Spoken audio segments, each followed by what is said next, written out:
Everyone has a dream, a star they wanted to reach at least once in their lives. Those who try to pursue that dream are very few in number, and those who actually catch it are even fewer. But at the start of our story, that star was nothing more than a balloon, being rescued from a tree by the protagonist. He seems distracted and falls to the ground, worrying the little owner of the balloon and his mother. However, the guy keeps a smile on his face despite the fall and returns the balloon, asking the kid to be more careful next time. He thanks the boy for the experience since it inspired him with new ideas for his manga, and takes his leave, leaving the child's mother wondering what he meant by that. We are transported to the Shueisha building, specifically the editorial department of Weekly Shonen Jump. The person we met earlier is Teppei Sasaki, a 24-year-old guy striving to achieve his dream of becoming a mangaka in Shonen Jump. He's currently in a meeting with his editor in the meeting space next to the editorial room. To reach his dream, he has to follow a process. First win a rookie prize, then publish a one-shot, and finally get the approval to start a new series. When he was 20, he earned a runner-up prize in a rookie contest, and after that moved to Tokyo to work as an assistant for professional mangakas. He's been doing that for 4 years and still hasn't passed the approval stage to get a one-shot. He knows that if he wants his manga published, he first needs to impress the editor in front of him with his storyboard. The process starts with editors approving storyboards, which are then taken to a selection meeting, and only the best of them earn the right to be published as one-shots. Teppei has been stuck in the first step for 4 years with the same editor, but now he's certain that his storyboard won't be rejected since he took 2 entire months to refine it. However, the editor remains unfazed and drops the pages, saying that the story is terrible. Teppei is left dumbfounded, and the editor continues, saying that objectively it isn't bad, but it doesn't have anything remarkable either. Sadly, Teppei's storyboard gets rejected once again. The editor tells him that his problem is creating stories that are too ordinary. He should try to make something only he could draw. And with that, the editor finishes by saying he won't take that work to the selection meeting and prepares to leave, mentioning that he has a lot to do. But Teppei doesn't give up and begs the editor for another chance. He promises that he'll have a new 47-page storyboard ready by tomorrow. Clearly annoyed, the editor accepts, but he'll only look at it if Teppei presents his work at 1 o'clock sharp. Teppei thanks him and immediately rushes out of the building. Now at his home, he starts drawing the pages of his new manga. He's working so diligently because he wants his work to enter a selection meeting that focuses on one-shots from newcomers, which will be held in 2 days. He'll turn 25 in 3 days, right after the selection meeting, and he is starting to feel the weight of seeing his old friends with steady jobs, wondering how long he can keep chasing that star of his dreams. Morning arrives and he looks completely drained but happy for having managed to draw a new storyboard. He analyzes it, and this time, he truly believes it will pass the test. But it's already 11 a.m. and he rushes out of the house. Teppei starts running toward the train station and barely gets on his train, trying to focus on not falling asleep before getting to his stop. We go back to the Shueisha building, and Teppei thanks his editor again for the second chance. This time, Teppei notices that the reading speed of his editor is much slower, and when he finishes reading, Teppei asks how it was. The editor simply says that the story is completely empty, shattering Teppei's hopes. The editor asks what he finds interesting about his work, and Teppei, with a shaky voice, says that he tried to make the characters unique and quirky, but the editor counters by saying that his characters were so typical that even he could draw them, and asks Teppei if he has something unique, something only he could create. Teppei only says that he just wants to make something that many people could enjoy. The editor tells him that readers won't enjoy something any random person could make. He should try to create bizarre characters and topics to at least capture a niche audience. Teppei is shaking in frustration but reaffirms that he wants to create something everyone could enjoy. The editor has had enough. He stands from his chair and advises Teppei to return home if he's so determined to keep making that kind of content and get compliments for it, completely shattering Teppei's dreams. Teppei exits the building, drained of motivation and happiness. It starts raining, and he knows that buying an umbrella would cost him 5 days of his food budget. He arrives at his house and drops to the floor, his eyes completely empty. He remembers the moment he told his mom about manga school and her asking if that could actually give him a real job. The moment he got the runner-up prize in the rookie category, and a close friend of his giving him a little robot to congratulate him. The moment when he left home and started from scratch in Tokyo. Countless pages drawn, countless moments where he had to lie to his mom, pretending that everything was working out for him. He lays on the floor, defeated, just inches away from saying that he gives up. Those words are about to leave his mouth, but before he can finish, a lightning bolt strikes directly on his house, giving him the scare of his life. He notices that his microwave and fridge were hit and are now on fire. He rushes with a bucket of water to put out the flames but doesn't make it in time. and they end up melted together. Even his little robot got destroyed. He drops to the floor, wondering why that had to happen right when he was about to give up. But suddenly, a ding from the microwave startles him. He gets nervous, wondering what he was heating before the lightning, and how the microwave managed to keep working despite it. He approaches cautiously, wanting to see the reason for the sound. Upon opening the microwave, Teppei is left speechless upon seeing a volume of Shonen Jump inside. He grabs it and starts checking it. The first thing that catches his attention is the date. It says 2030, but his calendar shows it's 2020. He drops the volume in fear, thinking he's going crazy. He starts laughing maniacally, asking the melted robot if it's because of its power. But Teppei knows that's impossible. He inspects the volume to check if it's some hidden camera prank and they just made a fake cover for the magazine. He starts reading the pages and his doubts begin to fade. He doesn't recognize any of the mangas displayed inside. He closes it and takes a better look at the cover. It shows a new series called White Knight by Itsuki Aino, apparently a new artist from 10 years in the future. Teppei starts reading White Knight, and the content amazes him, bringing him back to life. Minutes pass and he stands, walking toward the door without saying a word. Upon exiting, he starts yelling at the stormy sky. He can't believe how a new story can be that perfect, to the point of making him cry with its first chapter. He trembles just by recalling its content and rushes inside his house to read it again. However, upon returning to the microwave, he notices that it's gone, and he searches his whole house for it, but finds nothing. He snaps back to reality. Of course, a time-traveling Shonen Jump doesn't exist. It was probably just a hallucination caused by his all-nighters. But even if that's the case, he can't deny the fact that White Knight is an absolute masterpiece. He rushes back to his drawing desk to start working. He only needs to put on paper what his brain just created subconsciously, the manga of his dreams. Morning arrives and he's back at the Shueisha building, exhausted from not sleeping 2 days in a row. Teppei calls his editor and asks for one more chance. If it doesn't get approved, he will quit manga entirely. The editor doesn't care since the deadline was yesterday and hangs up. Teppei doesn't give up and enters the building, but when a security guard asks for his entry pass, he starts running. He manages to reach the editorial department, surprising the editor, whose name is revealed to be Kikuse. Teppei bows in front of everyone and begs him to give a final look at his work. He starts crying, pleading for one last chance, but Kikuse has had enough and slaps his work, sending all the pages flying while yelling that Teppei has no talent and should quit. All these years, the editor had met with Teppei out of social obligation, but he can't take it anymore. He yells that it's impossible for Teppei to become a real mangaka. Suddenly, the editor-in-chief appears and starts picking up the pages. Under the surprised gazes of Teppei and Kikuse, the editor-in-chief sarcastically commends Kikuse for being able to tell who has talent and who doesn't, something he still isn't capable of, despite being in the business for 20 years. The editor-in-chief can't condone Teppei barging into the building, but is still intrigued by the reason that made him go to such extremes. Teppei starts crying, saying he has spent too much time trying to become a mangaka, and if this final work doesn't help him, he won't try anymore. Everyone remains silent in the room, and the editor-in-chief can't ignore the fact that Teppei just committed a crime. But he still decides to give the storyboard a read. After all, the manga isn't responsible for its author's actions. He even adds that he enjoyed Teppei's work in the rookie contest, surprising him. He flips through the pages under Teppei's nervous gaze, and after a couple of minutes, the editor-in-chief admits that the work can't be published in a special issue, breaking Teppei's hopes once more. Suddenly, the editor-in-chief stands, declaring that the storyboard should go straight into Shonen Jump since it's a masterpiece. Everyone in the editorial department is astonished, unable to believe that the editor-in-chief was impressed by a submission. The other editors start reading the storyboard, completely amazed by the masterpiece a rookie just created. Even Kikuse can't believe the same Teppei made such a story. Since everyone seems happy with the decision, the editor-in-chief tells another editor named Munoka to work with Teppei from that day on. Kikuse is shocked that the editor-in-chief didn't pick him for the job, but he replies that he heard Kikuse didn't want to get involved with Teppei again. Munoka greets Teppei, hoping to work together for a long time. But before Teppei can say anything, he collapses to the ground, happy to know that he has finally made his debut.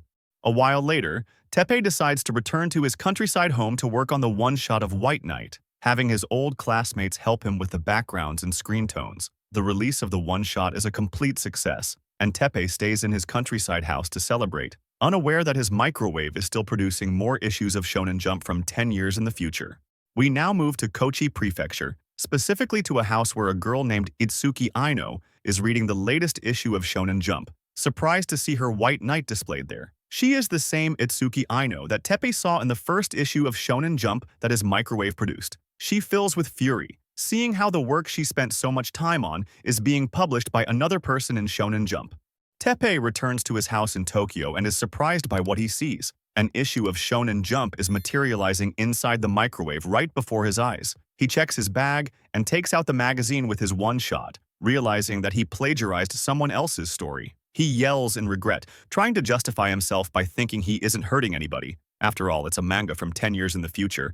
But the guilt still gnaws at him. Just then, the microwave dings again, revealing a new volume. Teppei's mind races. He wonders if he's just changed the future, since White Knight shouldn't exist anymore. But when he checks the new issue's credits, the author's name still reads Itsuki Aino. The only explanation is that the timelines have diverged ever since he picked up that first issue from the microwave. He collapses to the floor, struggling to understand why this is happening to him and what he should do next. Teppei can't help but recall his mother crying tears of joy after reading his one-shot. Kikuse, his former editor, apologizing for all the harsh things he'd said, and the heartfelt encouragement from his friend Okano. Those words feel like knives now, because none of it was his own creation. He's still the same Teppei who failed for 4 years straight.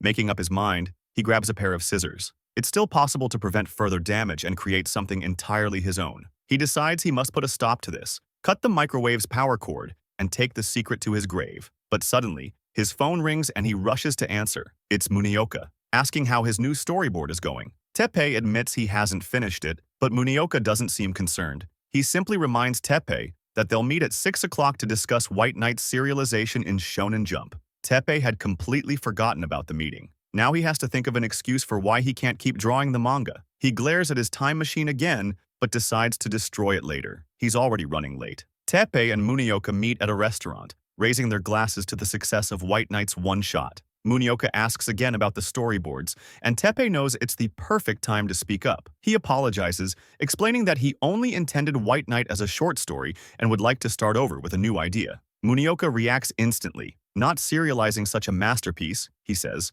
would be a terrible waste. Inside, Teppei is terrified, but not surprised. The ending of his one-shot clearly hinted at a continuation. Still, he knows no one would believe the truth, that he stole the story from a Shonen Jump 10 years in the future. The only thing he can say is that he no longer has the desire to draw it. Munioka refuses to give up. He asks Teppei what will happen to his characters. Will he just abandon them without letting them achieve their dreams? For Munioka, the characters aren't just tools to sell books. They are alive on the page. The ink is their oxygen, and they breathe within the hearts of the readers. Teppei starts crying out of frustration. He would be happy if all this praise were for something he actually made, but he has already decided to stop.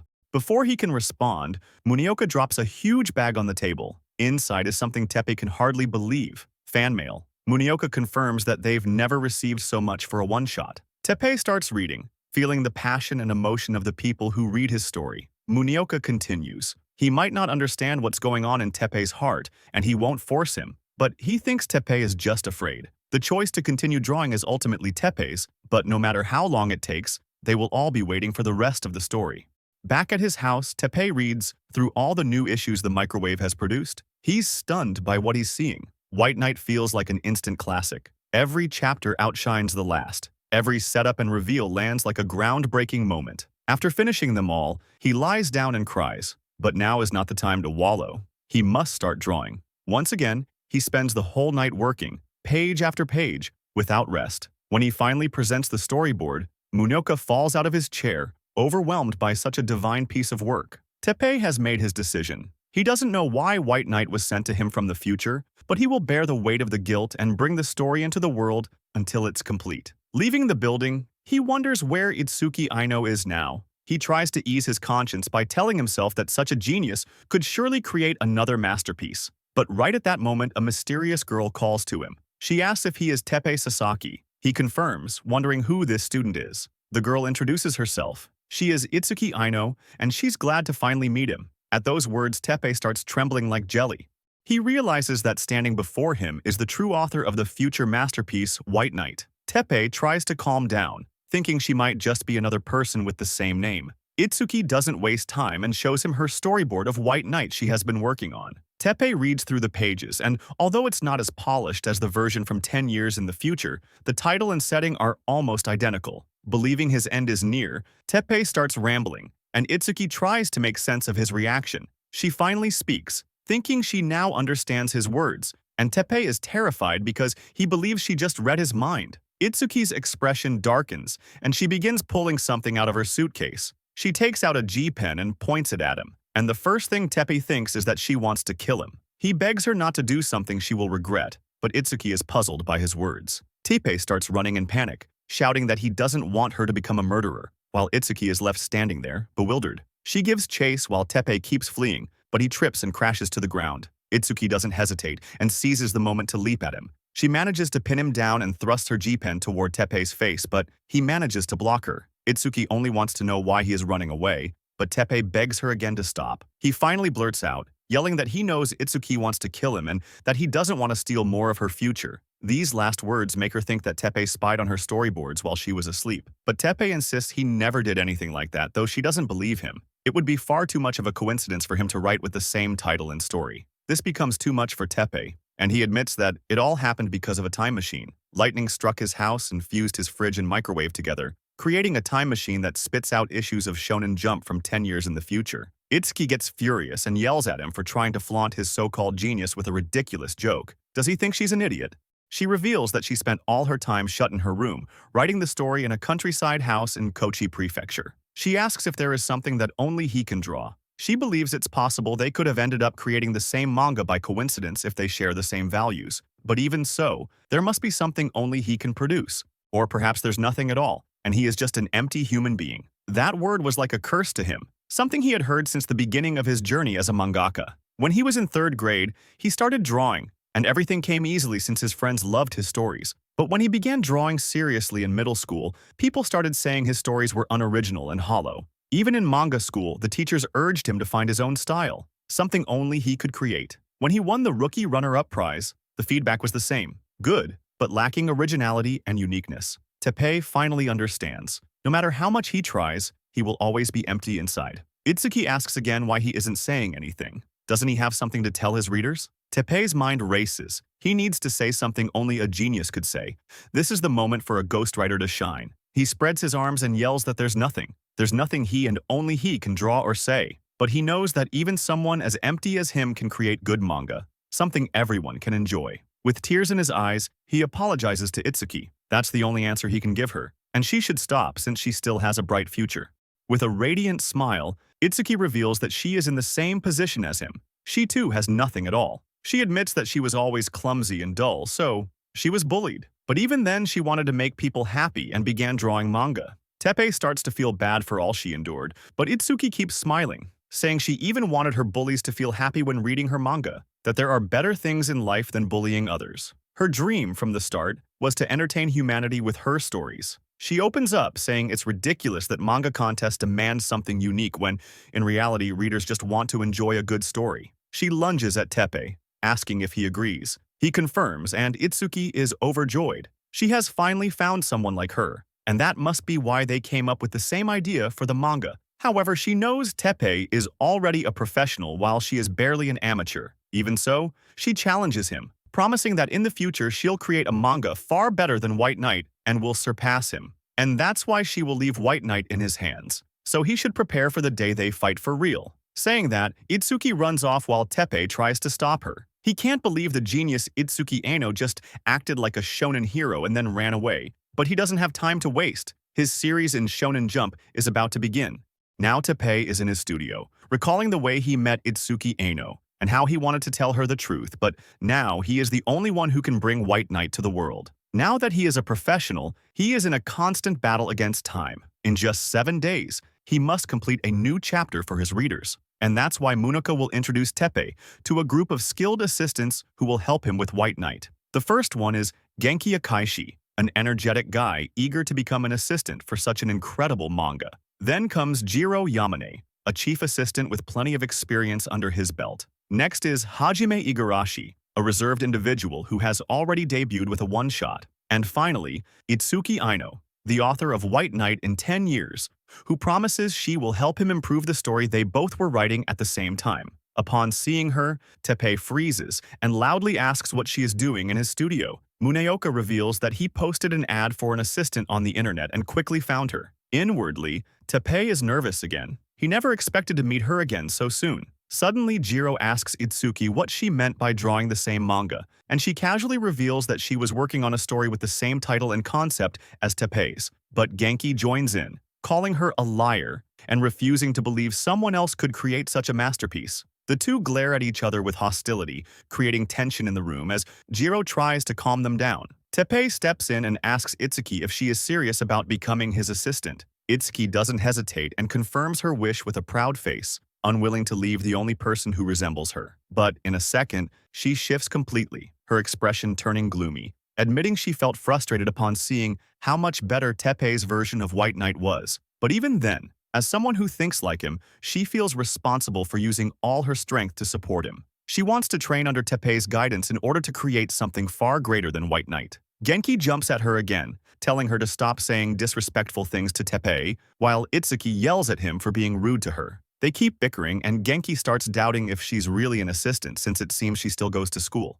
Itsuki admits she quit to move to Tokyo, worrying Teppei. Suddenly, Muneoka interrupts them, saying he'll show everyone Itsuki's work. Everyone reads through the pages, amazed by their content. Even Genki can't hide his admiration. They start calling her a prodigy, but what surprises Teppei the most is how quickly they accept her into the group. Muneoka concludes by saying that Itsuki is a future talent for Shonen Jump, and now everything is in Teppei's hands. Teppei gazes at her with some sadness. He wanted to reveal the truth, but didn't have the courage. Maybe she would have stopped drawing manga after learning it. But those thoughts vanish when Itsuki extends her hand to him, happy to work for someone like him. Teppei feels the same and decides to keep hiding the secret, knowing this way she'll keep moving toward her dream. For now, he must start working. He will handle the characters and the main portions of the scenes, while the assistants will work on the backgrounds and touch-ups. At this point, Itsuki is very good, but upon checking the future volumes, he knows how incredible she'll become in 10 years. No matter how hard he tries, all his drawings feel like cheap imitations of the original work. He gets frustrated and crumples his sketches. He sees it as disrespect toward the future Itsuki. For an instant, he considers making Itsuki draw the manga, but the idea is absurd. She would have to read the future manga and then recreate it with 10 years less experience, and she probably wouldn't want to do that. Teppei discards the thought and decides to take full responsibility. He will have to bring White Knight to life and push his art as close as possible to the real volumes.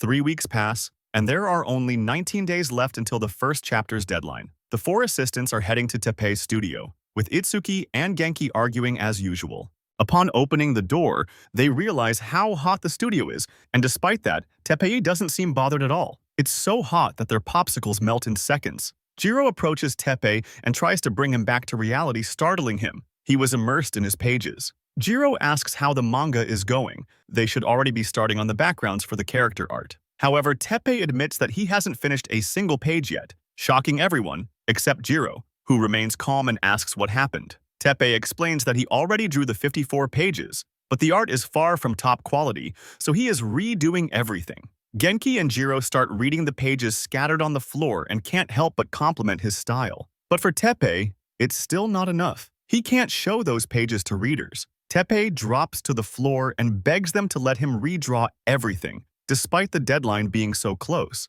Genki is moved by his words, and with fire in his eyes, he promises to stay with him until he finishes. Itsuki is still unsure about Teppei's decision, but Genki believes that with guts, he'll make it through. However, Hajime points out that guts alone can't magically solve their problems. He cannot miss the deadline, especially for the first chapter of his series. Suddenly, Jiro proposes the perfect solution. He tells everyone to draw the backgrounds first using the unsatisfactory version of White Knight, and then combine everything digitally with Teppei's polished character art. He estimates they could meet the deadline if Teppei finishes in 10 days. All the assistants praise Jiro's idea. After all, he used to work as a chief assistant. Teppei is so touched that he can't help but cry and thank them. The assistants remind him they are a team and want to work as hard as he is right now.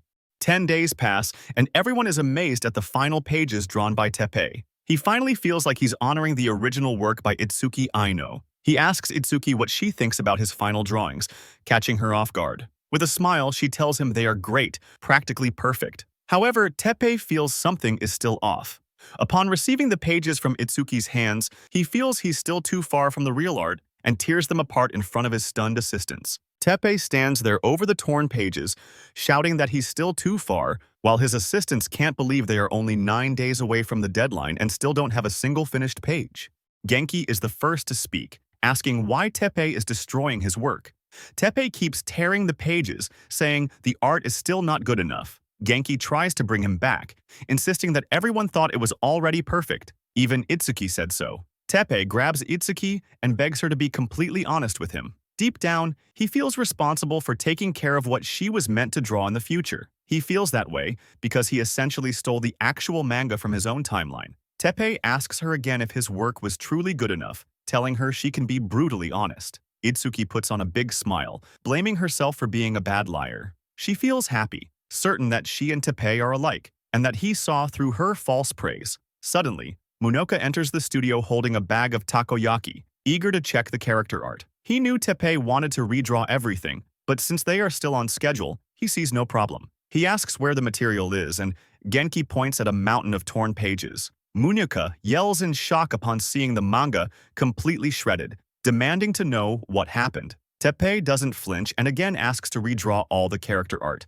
but Munoka refuses. Teppei pleads, but Munoka reminds him there are only 9 days left until the deadline and that the pages are already more than perfect. Teppei bows, asking for one last chance. His drawings are still missing something, and until he figures it out, he can't give White Knight to the readers. Against his better judgment, Munoka accepts, but sets one condition. Teppei must figure out what his art is missing by 6 o'clock in the morning. If he fails, they will use the first draft, the one he's least satisfied with, and send it to print. Teppei agrees to the deal, promising to give his all. Once alone in the studio, Teppei decides to photocopy the real issue of the future Shonen Jump and trace it. Hours pass, but even after doing that, he still dislikes the results. The drawings have no soul. They're just hollow imitations. At that moment, there's a knock at the door. When Teppei opens it, he sees Itsuki and asks why she's there so late. She tells him she came to say he was a bird, leaving him confused. Itsuki explains that he's like a bird flying freely, tied to nothing. After that, she wishes him good luck before turning to leave. Teppei calls out, asking her directly what his version of White Knight is missing. She turns with a smile, wondering why he's asking her that. Teppei gets nervous and says it's because her drawings of White Knight were amazing, and that he also thinks they're two of a kind, making her happy. However, Itsuki says she doesn't have an answer. After all, this work is Teppei's White Knight. She admits she originally thought she could become his assistant just because they were making something similar and that her opinions could improve the story. But after watching him work diligently, she realized White Knight belongs to Teppei. She appreciates his concern but tells him to focus on his own ideas. Itsuki ends by saying he should draw White Knight the way he feels is right,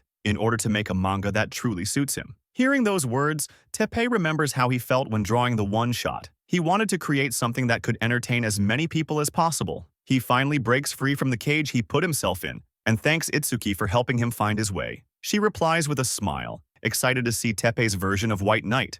The hours pass as Teppei keeps working, thinking about how Itsuki's words made him realize he's been trying to replicate her style all this time. But he isn't Itsuki, he's Teppei, and if he wants to continue drawing White Knight, he'll have to do it in his own style. 9 days later, the deadline arrives. When Munoka checks the character art, he can't help but cry with joy. The assistants are also impressed with the final result, and Jiro comments that he's glad Teppei used the same style from his one-shot. Munoka agrees, saying the characters feel truly alive, and congratulates Teppei for completing his first chapter. Teppei bows, apologizing for all the trouble he caused them, but everyone is overjoyed. In the end, it was all worth it. Itsuki steps forward and proudly says, Teppei's manga is good but still far from her level. This makes Genki angry as usual, but Itsuki stands firm because she and Teppei are rivals. Teppei asks her once again for her opinion, and she stoically says it's still far from perfect. However, with a genuine smile, she adds that it's still truly amazing, finally making Teppei smile as well. We are taken to Teppei's house. Every Monday at 4:59 p.m., the time machine begins bringing a new volume from the future. Exactly at 5 p.m., the machine dings, and the volume is complete. From that moment, Teppei's work begins. He must take the future masterpiece and redraw it entirely so everyone can read it. He reads the latest volume, impressed by how the story keeps improving, until something catches his eye. The next volume of White Knight will have 3 consecutive issues, all in full color. Teppei can't believe that after only 15 chapters, White Knight achieved something like that. The editorial team must be thrilled with the survey results. He hopes that his own version of White Knight will earn similar success, easing the weight of his responsibility. August 31st finally arrives, marking the start of White Knight's serialization in Shonen Jump. Munioka appears in the studio and happily announces that they got first place in the survey results. Everyone is ecstatic, but Teppei remains calm. So far, things are going well, but he hopes his art won't drag the story down. In October, Munioka tells them they ranked second, making everyone jump in excitement once again. He even mentions they received an offer for an anime adaptation. By November, the first volume of White Knight hits the shelves, selling out in record time. Teppei, once worried about its success, sees it surpass his expectations, strengthening his resolve to carry White Knight all the way to the end. December comes, and Genki asks Teppei why he always eats instant ramen despite being able to afford better meals. Suddenly, Munioka arrives with great news. Itsuki has been selected for a Tezuka Award. Everyone congratulates her, even Genki, who won the runner-up prize. Teppei also congratulates her, drawing a huge smile from Itsuki. She strikes a shonen hero pose and once again promises to surpass Teppei very soon.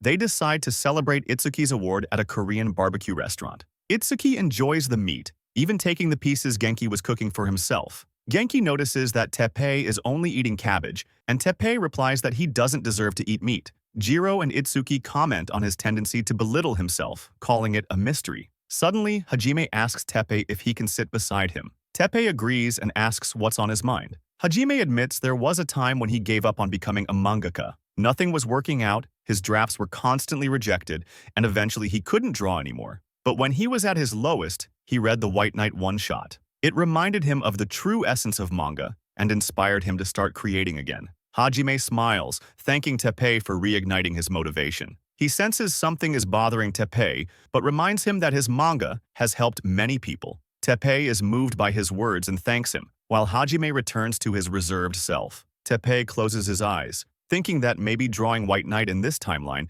has more meaning than he first thought. He ends up falling asleep, and Jiro tells Itsuki they should let him rest.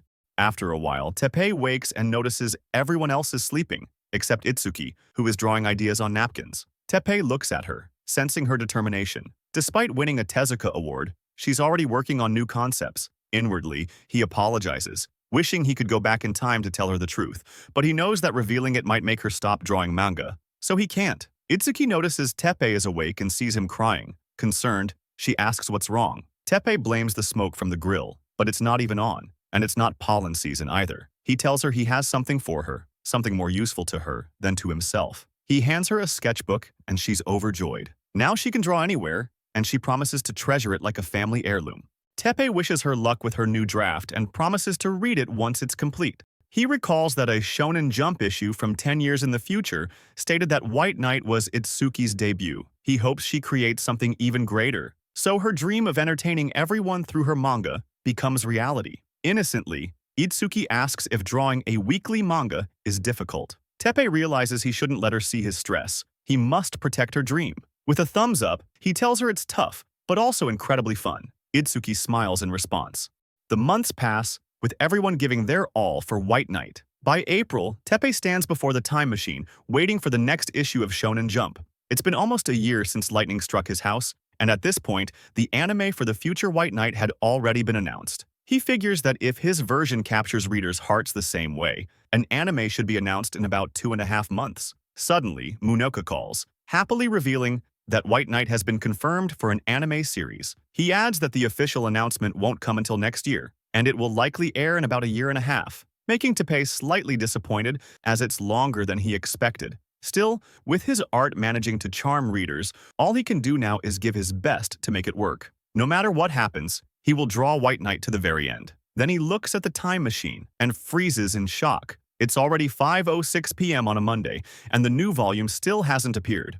Teppei waited until midnight, but the future volume never appeared. He kept working, though his mind was constantly dwelling on the sudden change, wondering about the cause for Shonen Jump to skip its weekly release. Teppei knows that trying to figure out the reason is futile. There's still a chance that an actual volume appears next week. He has a reserve of 12 future issues to keep working on, but he fears that if a new one never arrives, he won't just have to draw them. Instead, he'll need to think about how to continue the story. Teppei is aware that he will be unable to do it. He already considers his art a downgrade, but continuing the story would be far worse, especially after reading the latest chapter.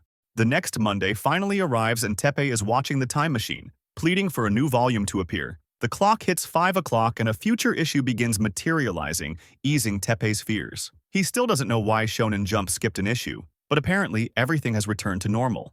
Teppei opens the Shonen Jump, and an in memoriam page appears, stating that Itsuki Aino has passed away on April 6, 2031, and the last chapter of White Knight will be the final one. Teppei freezes, trying to process what he just read. It can't be true. He's certain he's just dreaming. He breaks down, tears streaming from his eyes. There's no way Itsuki dies just like that. He yells in desperation, insisting that Itsuki is too young to die. It must be a lie. He stays in his room until nightfall, staring at the future volume of Shonen Jump. In 10 years, Itsuki will die at 28, right when White Knight was just starting. He tries to think about what happened to her in the original timeline, and a thought crosses his mind. What will happen to Itsuki in the current timeline? Is she destined to suffer the same fate as in the original and die in 10 years? But since he changed the timeline by drawing White Knight, maybe that alteration will allow her to escape her early death. Teppei wonders if the reason why Shonen Jump from the future started appearing was so that he could change the future into one where Itsuki doesn't die. However, what is he supposed to do if that's true? Should he simply let White Knight end prematurely? Teppei considers that maybe there was another reason to keep drawing White Knight besides saving Itsuki, but he immediately dismisses that thought. The machine would have chosen someone capable of completing the manga. He isn't even sure if he has truly altered the future where Itsuki dies, and he has no idea what to do. At that moment, the melter robot resting over the microwave starts making noises and finally yells, "Future Thunder." Immediately after, the microwave bursts open, releasing an energy ball that startles Teppei. The energy shoots out of the microwave and strikes the fridge door. It leaves a message where an unknown person asks Teppei to keep drawing White Knight and save Itsuki, since the cause of her death has not yet been removed. Teppei is beyond stunned upon reading the message. Now, he has the mission to lead everyone toward a future that was never meant to exist, a future where Itsuki Aino is saved. Teppei approaches with a shaky hand toward the message and realizes it's not a dream. So it truly is a message from the future, and he wonders why the machine suddenly decided to change its method of communication. He questions if his voice is really reaching the other side of the machine and asks the robot if it's the one sending him the volumes of Shonen Jump from the future. The message begins altering in real time before his eyes. It twists, flickers, and finally settles again on the fridge door. This time, however, the message is simply the square root of 144, and Teppei can't figure out what that means. Maybe it can't hear him. He recalls the previous message saying that Itsuki's death hadn't been prevented yet. For some reason, Itsuki's fate is connected to drawing White Knight, and that's why they wanted someone else to create it instead. But still, what exactly is he supposed to accomplish just by drawing White Knight? The message morphs again, and now it states that Itsuki will begin a new series and he must keep drawing White Knight in order to defeat her. But if Teppei loses, Itsuki will die. He doesn't understand. Why would he need to defeat her while working on White Knight? He yells that there must be people far more talented than him. So, why was he chosen? The message shifts once more and pushes Teppei backward. It leaves another message on the fridge, this time showing a date, a time, and 6 random numbers. He realizes the date is 2 days from now but can't make sense of the 6 numbers. The message changes again, revealing that those 6 numbers are the winning lottery numbers and instructs him to use them as production funds since Teppei has refused to use any profits from White Knight. Teppei shouts that he doesn't care about money and only wants to ensure White Knight doesn't vanish. He knows he can't finish the rest of the story of White Knight and somehow beat Itsuki with it. He pleads with the unknown person to tell him if there isn't another way to save her. Teppei wants to know who that person is and why he was chosen. The message changes one last time, displaying a smiling face, and then simply disappears. Teppei lunges at the fridge, begging it to wait since he still has countless questions. But this time, there's no reply. There's no time to waste. He spends the entire night drafting ideas for the future of the story, trying to recall specific details and avoid using a deus ex machina to rescue the heroes from danger. Maybe the identity of the main villain had been subtly hidden in the story all along, and he needs to check the foreshadowing moments. Slowly, everything begins to connect, leading him toward the development that Itsuki would most likely have chosen. We move to a meeting being wrapped up by Muneoka about the anime project for White Knight. He mentions that he has never had any complaints about Teppei's storyboards, as they are perfect right from the start. His expression shifts to concern, asking Teppei if he's all right. Teppei looks completely stoic, his eyes empty. Without saying much, he hands Muneoka a compilation of completed storyboards, surprising him. He can hardly believe Teppei has already drawn this much. Muneoka is overjoyed with Teppei's work. The story is reaching new heights now with the awakening of the villain's powers. Teppei starts pulling something out of his bag. It is the storyboard for the 46th chapter of White Knight, but this time, it's an original chapter made entirely by him. Teppei analyzed the 45th and final chapter created by Itsuki Aino, where the hero awakened his powers to defeat the space-time ghost. But at the last moment, the ghost also awakened its own abilities. Compared to previous enemies, this one was entirely different, and it left the story at a major peak. That's why Teppei wants to see if his own version can do justice to the story Itsuki left unfinished. Munoka reads the pages, and for the first time prepares to give feedback. He says he's not sure about some details, increasing the weight of responsibility on Teppei's shoulders. Munoka thinks the chapter needs some rewriting, and Teppei almost jumps from his chair, asking what part wasn't good. Munoka admits that it's fine, but it lacks that extra push to truly surprise the reader. With a smile, he tells Teppei not to worry. Now there's still plenty of time and he should take a break. Sometimes mangakas go through periods where ideas don't flow, but it passes. With those words, Teppei finally leaves, thanking him for the advice. Back in his studio, Teppei can't shake the feeling that his attempt wasn't good enough. He had tried to analyze every chapter carefully to predict the character's future. Yet, even with all that effort, he fell short compared to the future Itsuki, and the only thing he can do now is improve. Otherwise, the future where Itsuki dies in 10 years won't be avoided. For a brief moment, he wonders if everything he saw was really a message from the future. He remembers the lottery numbers and decides to check the results. As expected, the message was entirely correct, proving it truly came from the future. He tries to think of what might have caused her death, but at this point, he knows what he must do. Suddenly, Itsuki appears beside him, asking if everything is all right. He replies that nothing's wrong. Itsuki asks for some advice, since she feels something is off about her rough draft. With surprising ease, Teppei explains how to align the perspective of the background with the character art. She's thrilled, thanking him for helping her understand. She begins praising him, and Jiro joins in, but Teppei remains modest, saying he learned a lot from his mentor when working as his assistant. Genki casually asks who his mentor was, and Teppei replies that it was Nanashino, surprising everyone. Genki and Itsuki can't believe his mentor was the creator of Vitamin Man, a comedy manga where the hero fights using the power of vitamins. After a while, Teppei thanks everyone for their help. As they leave, Itsuki drops her sketchbook. Upon opening it, Teppei sees the title of her new manga, exactly the same as the one the future message mentioned. Itsuki rushes to retrieve it, telling him not to look and asks if he will read it once the storyboard is complete. He promises he will. Very late into the night, Teppei is still working on chapter 46, which has a deadline of 7 weeks, but he knows that's nothing. He'll have to keep creating new chapters after that. Suddenly, his inner voice tells him to give up, saying he will never surpass a genius like Itsuki. Teppei knows that, but he must bring White Knight into the world and change the future where she dies. His inner voice counters, asking if he thinks he's God just because he wants to change the future. Teppei jumps from his seat and yells for it to shut up, realizing he has only been talking to his own shadow. He returns to work, knowing that to save her, the only thing he can do is keep drawing. Half a year passes, and Itsuki wins the opportunity to turn her manga anima into a series. With that in mind, Teppei knows he must outdo her anima with his White Knight. Itsuki thanks him for everything, and now that they are on the same level, the game begins. They promise each other not to let the other win. They shake hands, marking the starting point for Teppei to change the future. We move to a distant past, when a young Itsuki greets an old man in a park and sits next to him, reading the manga he was selling. The old man asks if she's enjoying her reading, and with a smile, she replies that she loves the stories. He eventually tells her that he used to be a mangaka, but is now retired. Smiling, she says that in the future she wants to be a mangaka whose stories can entertain the whole world. Seeing her expression, the old man remembers something important for the first time in years.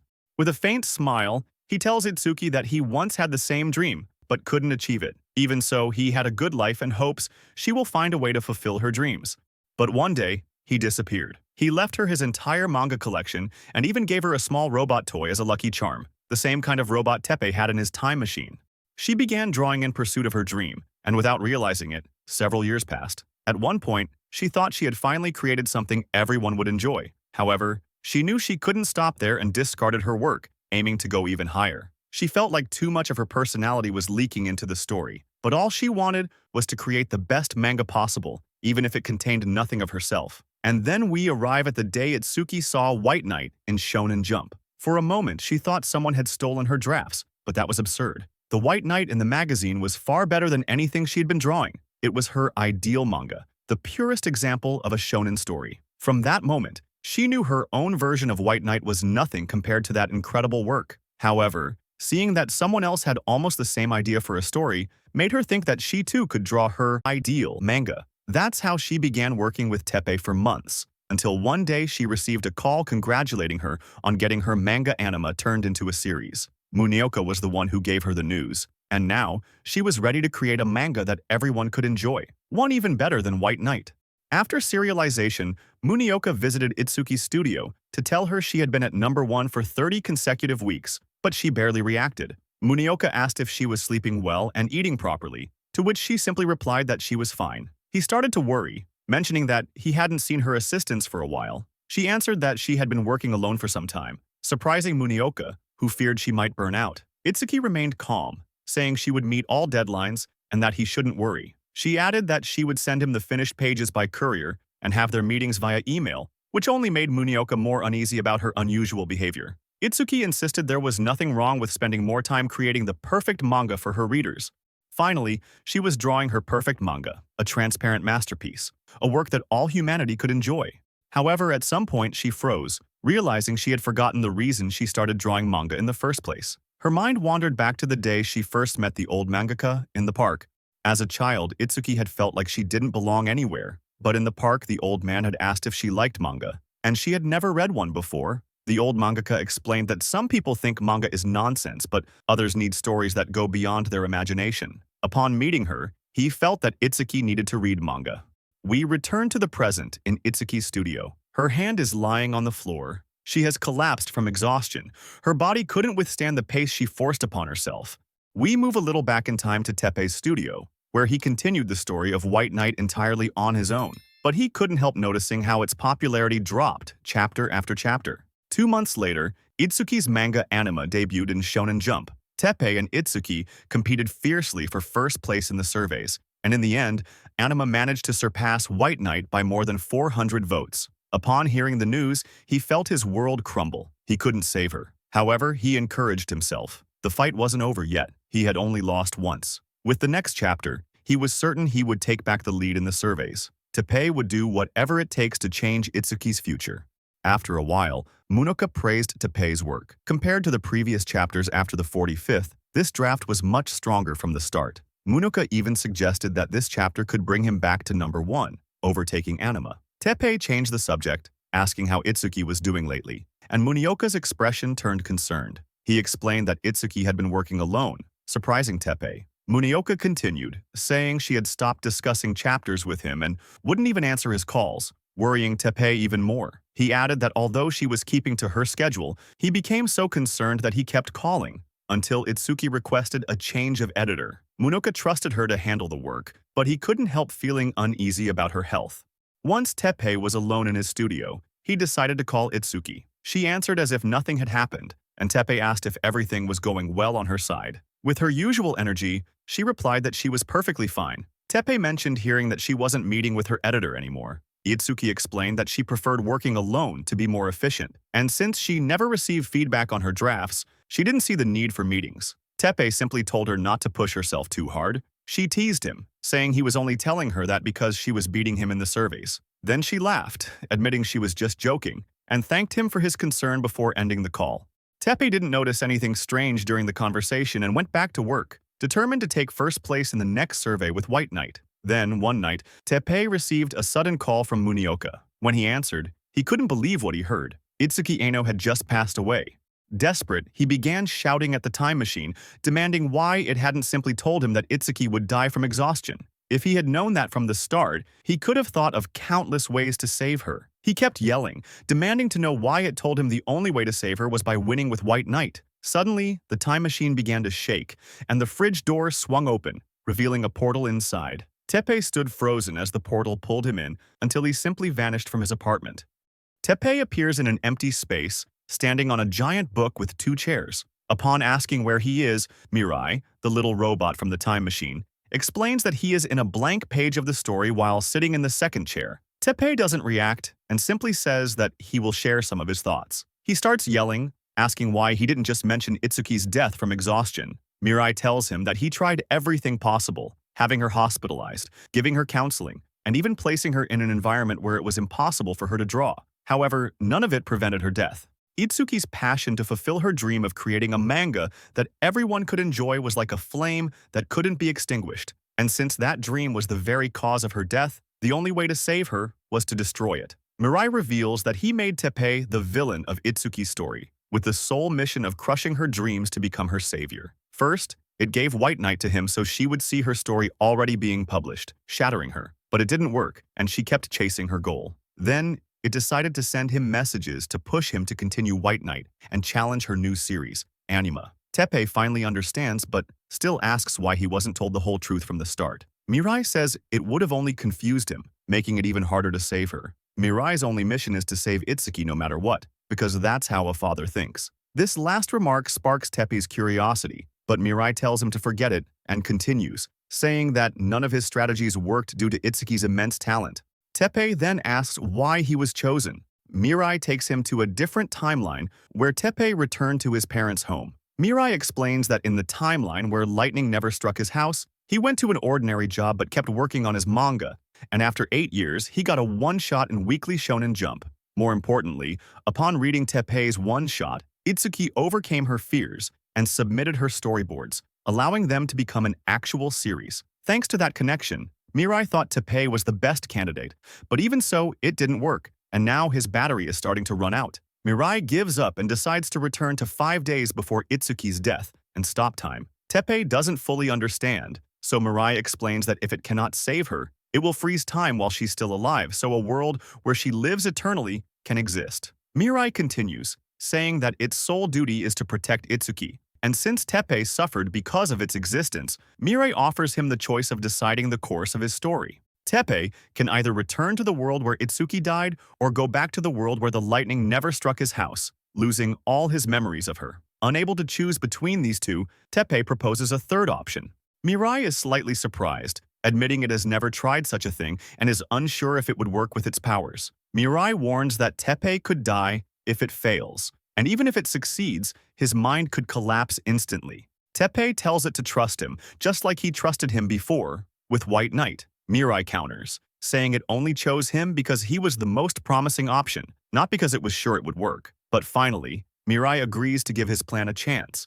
Now that it's decided, Teppei ends by asking Mirai who it really is. Mirai simply replies that it's a ghost born from humanity's power of imagination. Teppei doesn't understand, and Mirai adds that he is just a character in another author's story, confusing him further. Finally, Mirai apologizes, saying it can't explain everything in the little time it has left. But Teppei responds that he already learned what he needed to know, which sparks Mirai's curiosity. Teppei simply thanks it for wanting to save Itsuki. Mirai also thanks him before the space they were in comes to an end. Time rewinds to a moment when Itsuki Aino was still alive, working as usual in her studio. Teppei reappears in his own studio, and, upon checking the date, realizes he still has time and decides to go back to drawing. Teppei kept drawing like there was no tomorrow, and indeed, it is revealed that the third option he proposed was to live in a time-frozen world where only he could move, in order to create a manga far superior to Itsuki Aino's. Mirai tells him that Itsuki wanted to draw a manga that all humanity could cherish. Does he believe he can create something similar, even with the risk of being stuck there forever?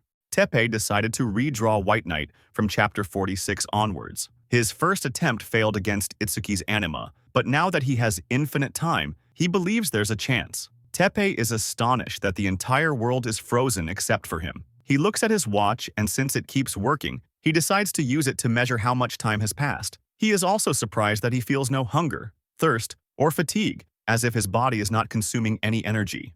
And just like that, countless days passed, yet nothing he created felt good enough. After 796 days, he completed the story with chapter 194. However, he still believed his work was far from perfect, and decided to seek outside inspiration. He visited multiple manga cafes, spending days immersed in various stories. He went to the library, studying diverse subjects to broaden his understanding for the narrative. Finally, on day 2411, Teppei held in his hands the ultimate version of White Knight. Now completely convinced he could surpass Itsuki's Anima, he rushed back to his house.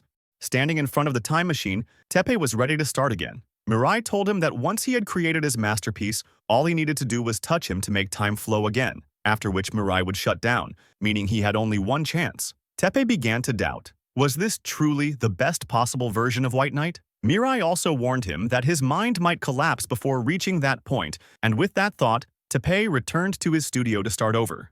3,175 days after time froze, the fifth version of White Knight was finished. Despite that, Teppei was still not convinced and decided to create something beyond White Knight. 12,472 days had passed, and Teppei had already completed 18 different versions of White Knight. Looking at his watch, he noticed it had stopped, and with no spare batteries, he decided to continue without tracking how long he had been trapped in the frozen world. He vowed that no matter how many thousands of days passed, his mind would not break. Throughout his career as a mangaka, he never had anything truly unique to offer readers, but now, he had something meaningful to say. He wasn't drawing to destroy Itsuki's dreams, but to speak to her through his own manga. At last, he looked at his final version of White Knight and felt completely certain this was what he had been searching for. He rushed back home, knowing it was time to bring the time-frozen world to an end. Thanks for watching. I hope you enjoyed the video and don't forget to like and subscribe. See you in the next one. Bye-bye.